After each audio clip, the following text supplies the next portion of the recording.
नमस्ते। तो आइए भारतीय संविधान के अनुच्छेदों को समझते हैं। और आप खुद ही आप हमने देख सकते हैं यहाँ पे। तो आप अनुच्छेदों को एक ही वीडियो में कवर कर सकते हैं। तो किस प्रकार से कवर किया जाएगा, आइए पूरे का पूरा ध्यान दीजिएगा और एक एक अनुच्छेद को यहाँ पर डिटेल में समझने की कोशिश करते हैं।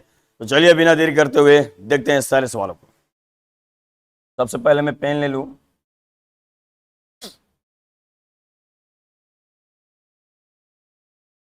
चलिए, पहला क्वेश्चन आपके सामने है जो कि SSCGL 2002 में पूछा हुआ है।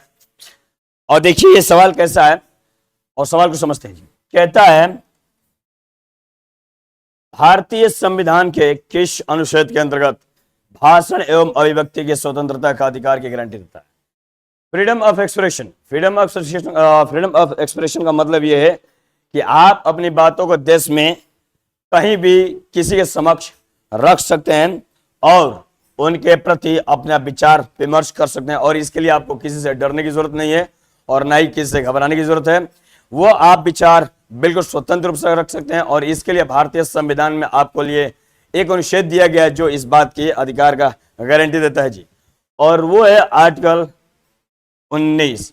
ये 19 आर्टिकल जो है यानी कि अनुच्छेद जो 19 है आपका फ्रीडम ऑफ एक्सप्रेशन देता है, आपको संगठन बनाने की आजादी देता है, साथ ही साथ आपको देश में कहीं भी रहने की आजादी देता है और देश में कहीं भी घूमने की स्वतंत्रता देता है। ठीक ना।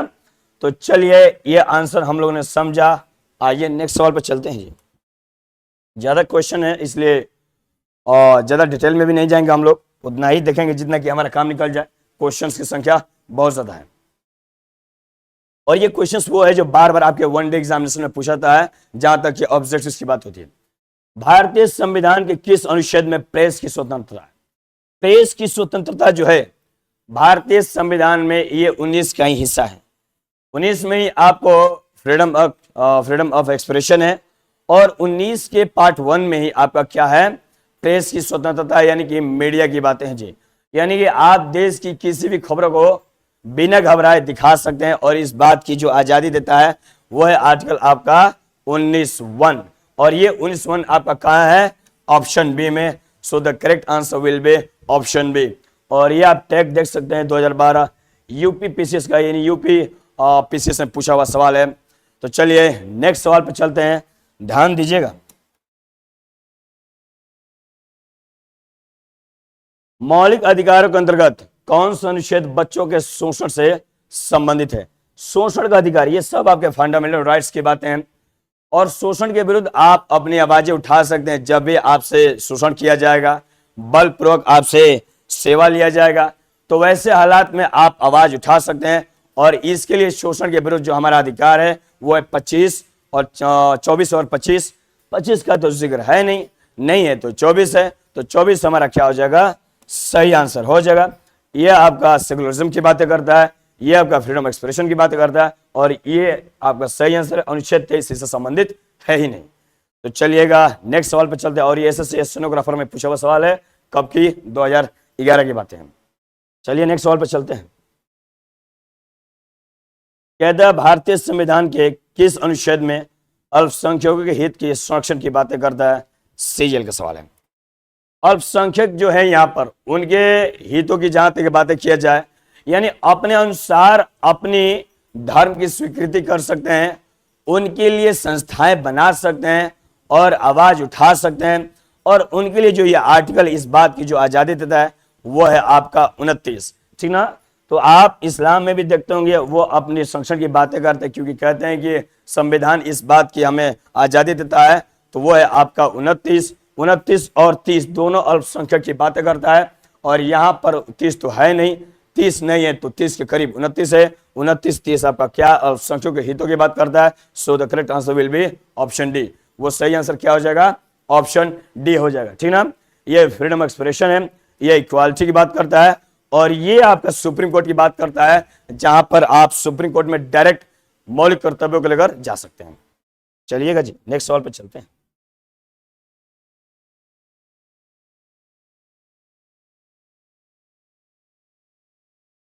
कहता है कौन से अनुच्छेद के अंतर्गत भारत का सर्वोच्च न्यायालय नागरिकों के मौलिक अधिकारों की रक्षा करता है।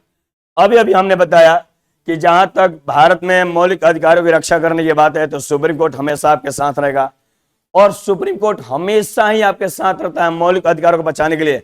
और इसके लिए हमारे पास जीता जागता जो आर्टिकल है 32 जो है, ये मौलिक अधिकारों को बचा कर रखता है। आपका मौलिक अधिकार आपसे कोई नहीं छीन सकता है। अगर कोई मौलिक अधिकार छीन सकता है तो आप चाहे तो डायरेक्ट सुप्रीम कोर्ट से केस लड़ सकते हैं और जस्टिस पा सकते हैं। तो इसके लिए हमारे पास आर्टिकल कौन है, 32 जो है आपके सुप्रीम कोर्ट में मौलिक अधिकारों को संरक्षण की बातें करता है जी। तो चलिए आगे सवाल पे चलते हैं।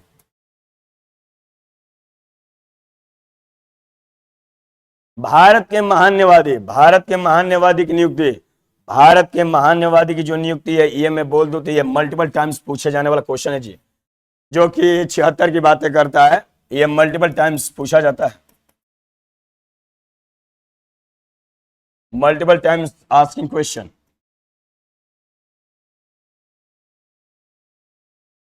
मल्टीपल टाइम आस्किंग क्वेश्चन है जो बार बार पूछा जाता है, और ये 76 में इसका जिक्र है जो महान न्यायवादी का चर्चा करता है। तो बताइएगा आंसर कैसे लगा, आगे चलते हैं। कौन सा अनुच्छेद संसद के 2 अधिवेशनों के बीच 6 महीने का अंतराल रखता है?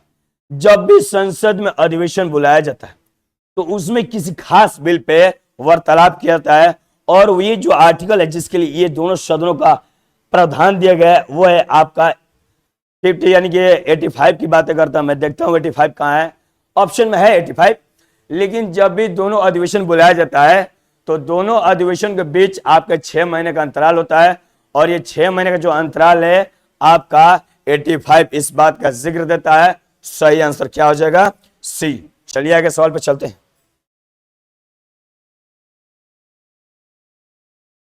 राष्ट्रपति संविधान के किस अनुच्छेद के अंतर्गत लोकसभा भंग कर सकते हैं? जब भी लोकसभा भंग करने की बात आएगी तो राष्ट्रपति को ये 85 में ही वर्णन है, 85 में ही आपका वर्णन है जी, इस बात को ध्यान में रखिएगा। और 85 में ही अधिवेशनों के बीच 6 महीने का इंटरवल रखा जाता है, जो कि मैंने पिछले क्लास में किया। और जब राष्ट्रपति के पास, अगर मैं चाहूं तो राष्ट्रपति अगर चाहे तो पार्लियामेंट को डिस्टर्ब कर सकते हैं, यानी पार्लियामेंट को डिस्टर्ब कर सकते हैं, तो वहीं से 6 महीने का जो अंतराल है यानी कि आर्टिकल 85 आपका सही जवाब हो जाएगा जी। याद रखिएगा ये जो अनुच्छेद है, ये 56 जो है आपका राष्ट्रपति शासन की बातें करता है, और 65 उसी संबंधित सजा का प्रावधान करता है, और 95 जो है आपके केस से संबंधित है। तो ये सब हो नहीं सकता है। आगे आइएगा। संविधान के किस अनुच्छेद के द्वारा संसद की संयुक्त बैठक, ये याद रखिएगा, ये सब रटे जाने वाले सवाल हैं। संयुक्त बैठक का मतलब क्या होता है? संयुक्त बैठक का मतलब ये होता है कि जब बिल पर विचार विमर्श किया जाता है राज्यसभा में, लोकसभा में, तो संसद में ये बुलाया जाता है और उन लोगों को इकट्ठा किया जाता है कि आपका विचार क्या होगा, इस पे अपना राय दीजिएगा। और इस पे राय देने के लिए आर्टिकल हमारा बना हुआ है 108। क्या बना है जी? 108। और ये 108 जो है इस बात की गारंटी करता है। तो सही तौर पे हमारा सही जवाब क्या है? यही हमारा 108 हो सकता है। ये जो 110 है इसमें किसी प्रकार की पेनल्टी की बातें करता है, इसलिए हम इस पे जाएंगे नहीं। सीधा 108 हमारा क्या हो जाएगा? सही जवाब हो जाएगा।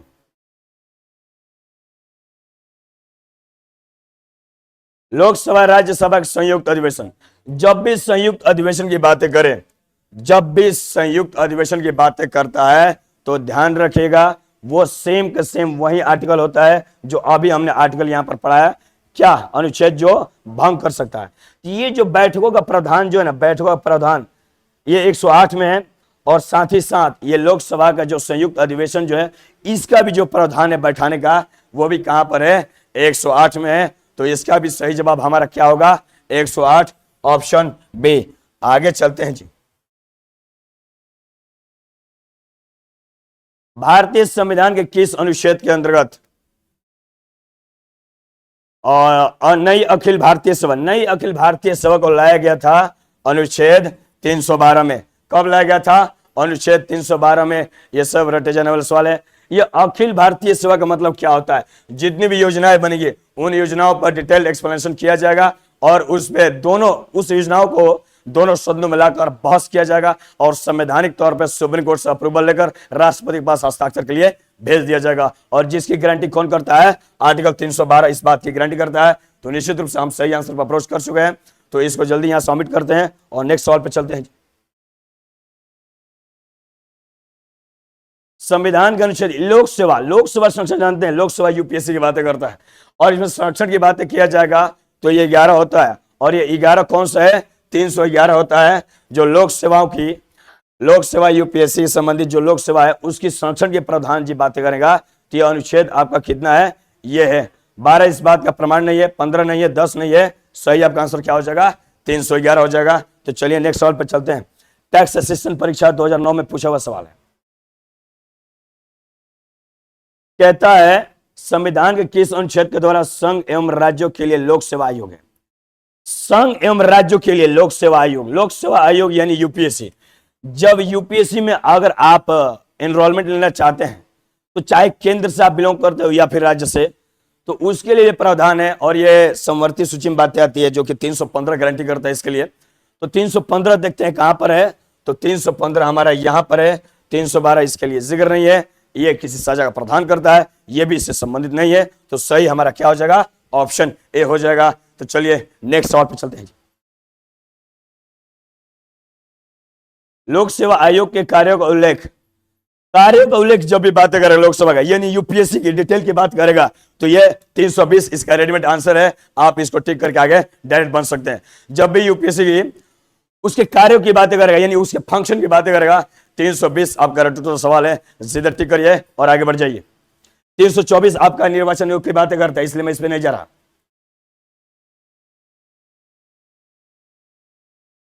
संविधान के किस अनुच्छेद के अंतर्गत? अच्छा देखिए, जब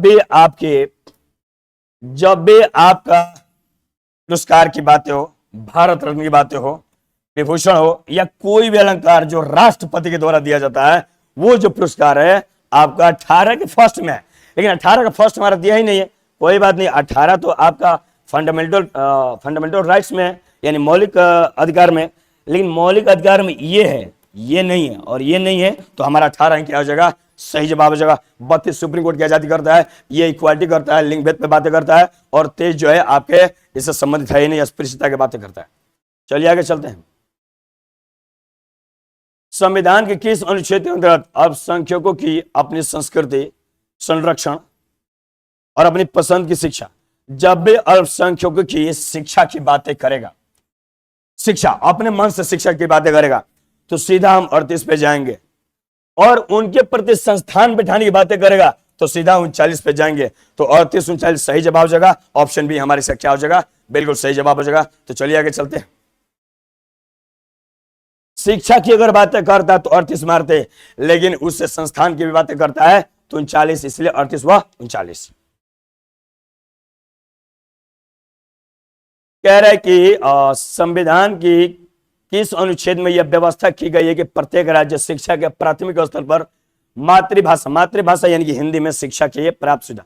जब भी संविधान में मातृभाषा यानी कि हिंदी, यानी जब भी हिंदी से संबंधित यानी शिक्षा के प्रावधान की बातें करेगा तो याद रखेगा 350 इसके लिए सही जवाब होता है। 350 के ए में साफ तौर पे वर्णित है कि अगर आप चाहें तो किसी भी सेक्टर से शिक्षा आप हासिल कर लिए हैं, चाहे मीडियम आपका इंग्लिश क्यों ना हो, अगर आप साइंस भी पढ़े हुए हैं तो उसको चाहे तो हिंदी यानी कि राज्य भाषा में आप इसको ग्रहण कर सकते हैं। इस बात की गारंटी आपका 350 ए इस बात की गारंटी करता है। तो याद रखिएगा मातृभाषा हिंदी की सब बातें जिक्र की। तब आगे चलते हैं। कहता है नीति निर्देशक तत्व। अब नीति निर्देशक तत्व की बातें करता है और उसमें भी अंतर्राष्ट्रीय शांति की बातें करता है। तो याद रखिएगा 36 से 51 तक हमारा directive principle of state policy है। तो 36 से 51 तक directive principle of state policy है, जो यहां पर 51 के फर्स्ट में होना चाहिए था। 51 के फर्स्ट में तो आपका मौलिक कर्तव्य की बातें नहीं करता। 51 में ही हमारा है अंतरराष्ट्रीय सुरक्षा, इसलिए 51 हमारा क्या हो जाएगा? बिल्कुल सही जवाब हो जाएगा। बिल्कुल सही जवाब क्या हो जाएगा? 51 हो जाएगा।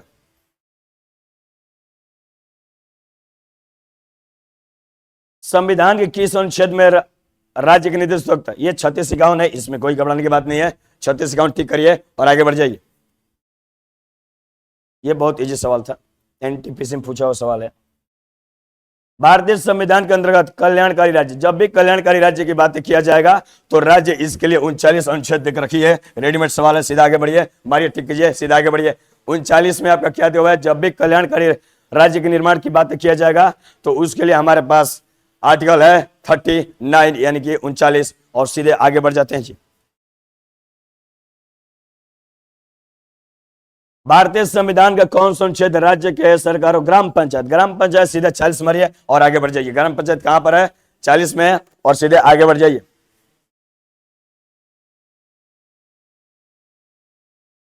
बयालीसवें संविधान संशोधन संविधान के किस अनुच्छेद में मौलिक कर्तव्य, मौलिक कर्तव्य 51 में अंतरराष्ट्रीय सुरक्षा था, और 51 के फर्स्ट में रशिया से मौलिक कर्तव्य ले गया, जो कि बी में आपका सही जवाब है, यानी कि 51 का फर्स्ट जो है आपका मौलिक कर्तव्य की बातें करता है। एनटीपीसी का सबसे फेमस सवाल कहता है भारतीय संविधान के किस अनुच्छेद में मौलिक कर्तव्य की चर्चा, वही बात है 51 फर्स्ट यानी 51 के ए में चर्चा है। सीधा टिक कीजिए, आगे बढ़ जाइए। भारत के संविधान के किस अनुच्छेद के अंतर्गत भारत के राष्ट्रपति पर महाभियोग, महाभियोग, महाभियोग बहुत ही इंपॉर्टेंट सवाल, फेमस सवाल, और ये 61 में वर्णन है। 61 में क्या है, वर्णन है। महाभियोग का मतलब क्या है कि जब राष्ट्रपति कार्यों से आप असंतुष्ट हैं तो राष्ट्रपति को चाहे तो आप पदस्थ कर सकते हैं, यानी हटा सकते हैं, और इसके लिए आपको 2/3 बहुमत लेना पड़ेगा। संसद से, राज्यसभा से उठाएं या फिर लोकसभा से, इसके द्वारा क्या कर सकते हैं, आप राष्ट्रपति को पद से हटा सकते हैं, और इसके लिए अनुमति देता है संविधान का आर्टिकल 61, इसके लिए अनुमति देता है। सीधे आगे बढ़ जाते हैं जी। एसएससी मैट्रिक स्तरीय यानी एमटीएस का सवाल होगा ये, ठीक ना। संविधान के किस अनुच्छेद में उपराष्ट्रपति, उपराष्ट्रपति यानी कि जब हमारा 61 में हमारा राष्ट्रपति का जिक्र था तो 61 से जस्ट ऊपर कौन है, 63, तो 63 में हमारा क्या है, उपराष्ट्रपति का जिक्र है, उपराष्ट्रपति के बारे में जिक्र है, और उपराष्ट्रपति के बारे में जिक्र तो है, इसी में पद का प्रावधान भी है। इसका पद का प्रावधान कहाँ है, 63 में है। और ये महाभियोग की बात, ये मान्यवादी की बात करते हैं, इसमें जिक्र नहीं करेंगे, आगे बढ़ जाते हैं जी।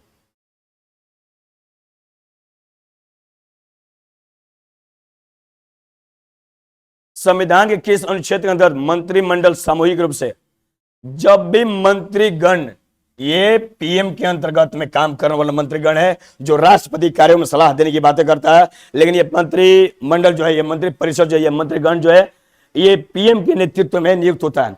और ये जब नियुक्त होता है तो इसके लिए हमारे पास गारंटीड आर्टिकल कौन दिया, सामूहिक तौर पर 75 है, जो इसको सही जवाब की गारंटी करता है। 75 है, सीधा टिक करिए और आगे बढ़ जाइए। संविधान का कौन सा अनुच्छेद मंत्रिपरिषद गठन, मंत्रिपरिषद वही है जो राष्ट्रपति के कार्यों में सलाह करने के लिए प्रधानमंत्री के नेतृत्व में इसको गठित किया जाता है, और वो भी इसी बात का जिक्र करता है, यानी कि हमारे पास वही आर्टिकल है, और वो आर्टिकल क्या है, 75 है। सीधा टिक करते हैं और आगे बढ़ जाते हैं जी। और ये देखिए एसएससी संयुक्त हायर सेकेंडरी 10+2 यानी कि यूडीसी का सवाल है, और साथ ही साथ आप एमटीएस में भी इसको अप्रोच कर सकते हैं। आइए आगे चलते हैं।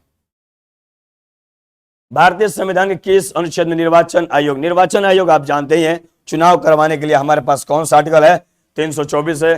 324 को टिक करते हैं, यानी कि 324 है, और उसको टिक करते हैं, सीधा आगे बढ़ते हैं। जब भी निर्वाचन की बात करेगा तो 24 में जाकर निर्वाचन कीजिएगा, ठीक ना। आगे बढ़ जाते हैं जी।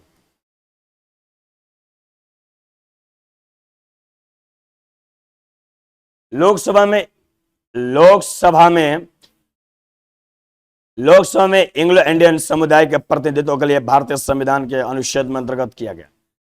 एंग्लो इंडियन जो लोग आपको देश के लिए काम किए हैं, बाहरी देश के होते हुए भी, तो उनको भी इसमें प्रतिनिधित्व देना जरूरी है, और प्रतिनिधित्व देना जरूरी है। और वो ये प्रतिनिधित्व देने के लिए आपके पास ऑप्शन में फर्स्ट ही है, और वो है 331 है। और इसमें आपको एंग्लो इंडियन, हालांकि अब ये प्रधान हटाने की पूरी कोशिश हो चुकी है, लेकिन ये बाहरी देश के लोग हैं जो देश के लिए अच्छा काम किए हैं, तो इनका भी प्रतिनिधित्व होना संसद में जरूरी है। जो किसी बिल पर विचार विमर्श करने के लिए इनका भी राय लेना बहुत जरूरी है, और इनको प्रावधान दिया गया कहां पे, संविधान के आपके 331 में, जो कि ऑप्शन है। सही टिक करते हैं और आगे बढ़ जाते हैं जी।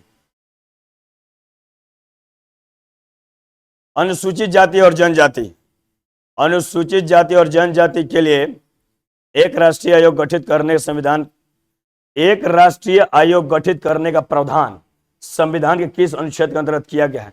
अनुसूचित जाति और जनजाति की बात किया जाए, एससी एसटी की आयोग की बात किया जाए तो आयोग जो है आपका 38 में लाया गया, यानी कि 338 में लाया गया था। तो 338 जो आर्टिकल उसमें लाया गया था, लेकिन एसटी के लिए लाया गया था इस 38 के ए में लाया गया था। दोनों आपके पास सीधा टिक करते हैं और आगे बढ़ जाते हैं।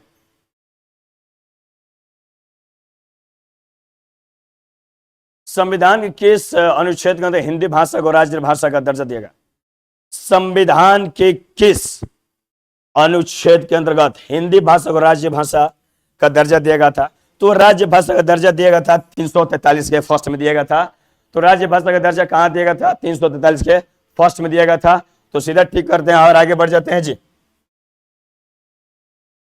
10 मिनट का शो है, 15 मिनट चल जाएगा। आइए देखिएगा, किस अनुच्छेद में प्रावधान किया गया कि संघ के राज्य, जब भी आपका राज्य भाषा हिंदी के जिक्र करे सीधा 43 पे जाइएगा। हिंदी संबंधी जब भी राज्य भाषा के बारे में उल्लेख करे, कोई भी उल्लेख करे 43 पे जाइएगा। 43 हमारे पास कहाँ है? यहाँ है। सीधा टिक करते हैं और आगे बढ़ जाते हैं। सीधा टिक करते हैं और आगे बढ़ जाते हैं जी।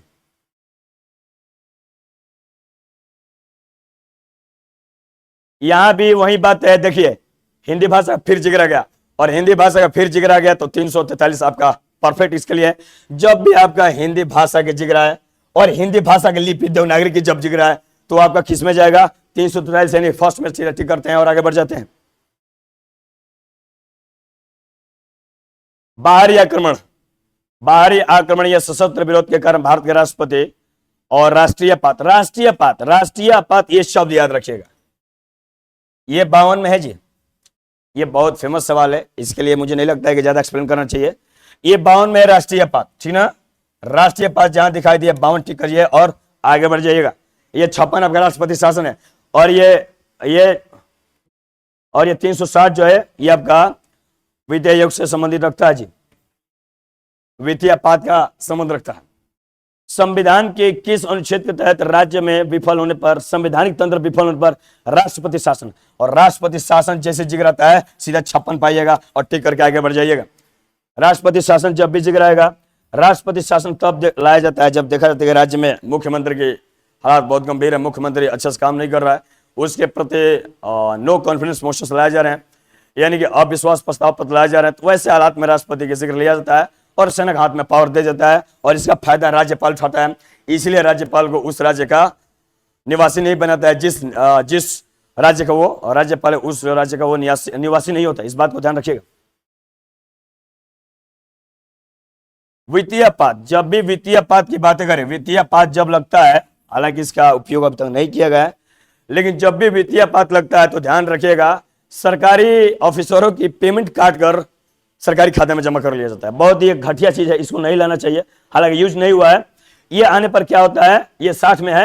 हालांकि जब भी आता है तो राष्ट्रपति और इसके अध्यादेश में संसद में यह नियम बना दिया जाता है कि जो भी गवर्नमेंट जॉब में है उनकी सारी सैलरी गवर्नमेंट खाते में चल जाएगी और इसका गारंटी 360 करता है। इसलिए टीम मारेंगे और आगे बढ़ जाएंगे।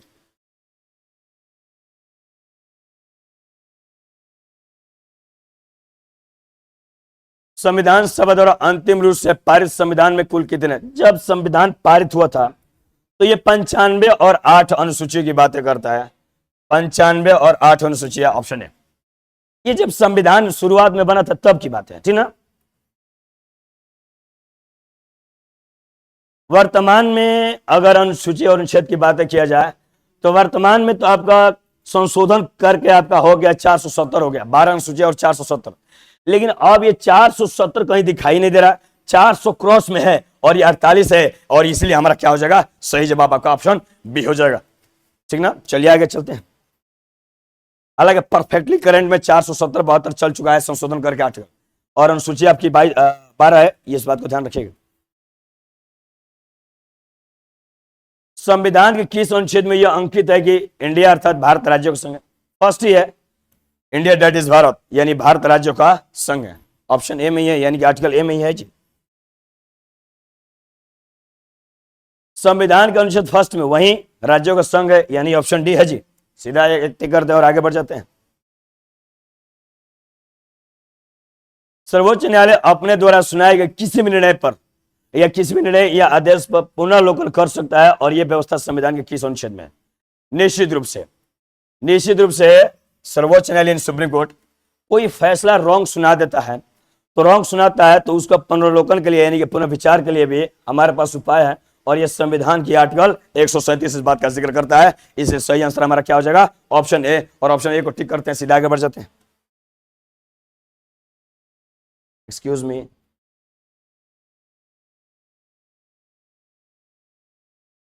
संविधान के निम्नलिखित में से किस अनुच्छेद में यह व्यवस्था की गई कि उच्चतम न्यायालय द्वारा सुनिश्चित विधि के राज्य क्षेत्र और सब राज्य क्षेत्र की बात हो या भीतरी सभी न्यायालयों पर यह आबद्ध कर होगी?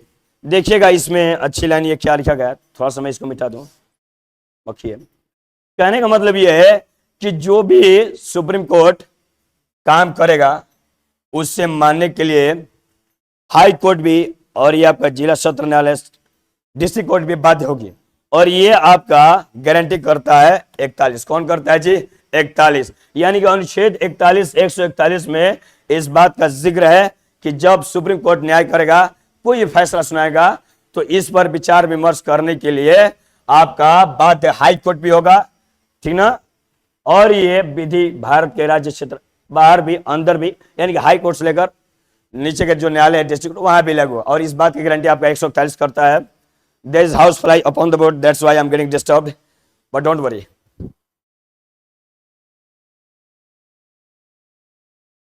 संविधान के किस अनुच्छेद के अंतर्गत अधीनस्थ न्यायालय जिला न्यायालय का प्रधान है? ये तो बहुत इजी है, और ये 33 इस बात का जिक्र है। संविधान में ये 33 में लिखा गया है कि जो जिला न्यायालय है यानी कि जो अधीनस्थ न्यायालय जिला न्यायालय है, इसका जो अधिकार की बात किया जाएगा, इस पर फैसले की जो बात किया जाएगा, तो 233 जो है इस बात का क्या करता है? जिक्र करता है। इस बात का ध्यान रखें, ठीक ना? सीधे आगे बढ़ जाते हैं जी, बहुत जल्दी कवर हम लोग कर लिए। किस अनुच्छेद के तहत अवशिष्ट शक्ति या केंद्र के पास है? अवशिष्ट शक्ति या केंद्र के पास है। अवशिष्ट शक्ति समझ रहे हैं क्या? अवशिष्ट शक्ति का मतलब यह है कि जब राज्यसभा में लोकसभा में कोई बिल उठाया जाएगा, तो उस पर चाहे तो संसद अपनी मनमानी भी कर सकता है, और नहीं तो विचार भी ले सकता है, और ये विचार कर सकता, बात अच्छी है, लेकिन हमारे पास आर्टिकल 48 है, और ये 48 एक नहीं है, ये 48 2 48 है जो इस बात की गारंटी करता है, और इसलिए हमारा सही जवाब क्या हो जाएगा? ऑप्शन डी हो जाएगा। विशिष्ट शक्तियां का मतलब ध्यान रखिएगा, ये लोकसभा राज्यसभा में उन बिलों पर विचार विमर्श करने के लिए ये शक्तियां केंद्र सरकार के पास होती है कि हम चाहे तो इस पे बहस कर सकते हैं, नहीं चाहे तो हम डायरेक्ट इसको पारित कर सकते हैं, ये शक्तियां है।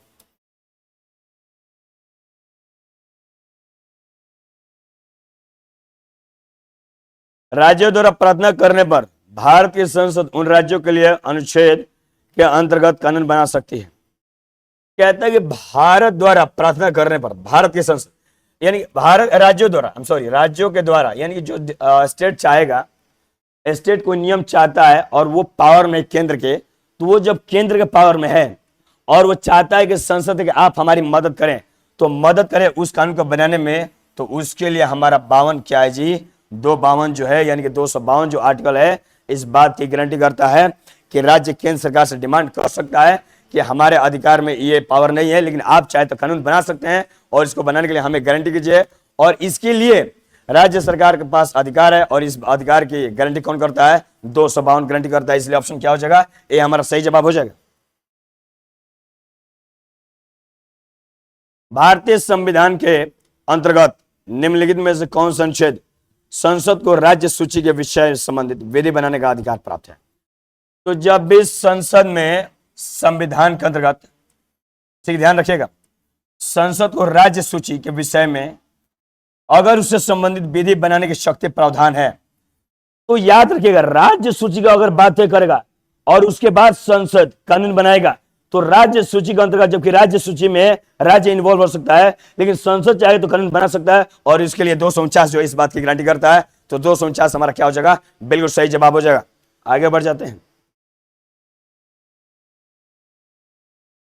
एक्सक्यूज मी, भारतीय संविधान के कौन सा अनुच्छेद संसद को अंतरराष्ट्रीय समझौते लागू करने के लिए विधि निर्माण एक्सक्यूज मी, भारतीय संविधान का कौन सा अनुच्छेद संसद को अंतर्राष्ट्रीय समझौते लागू करने के लिए, अंतर्राष्ट्रीय समझौता अगर करना है किसी मुद्दे पर या मामले पे, तो उसके लिए भी संविधान में हमारे पास प्रोविजन है।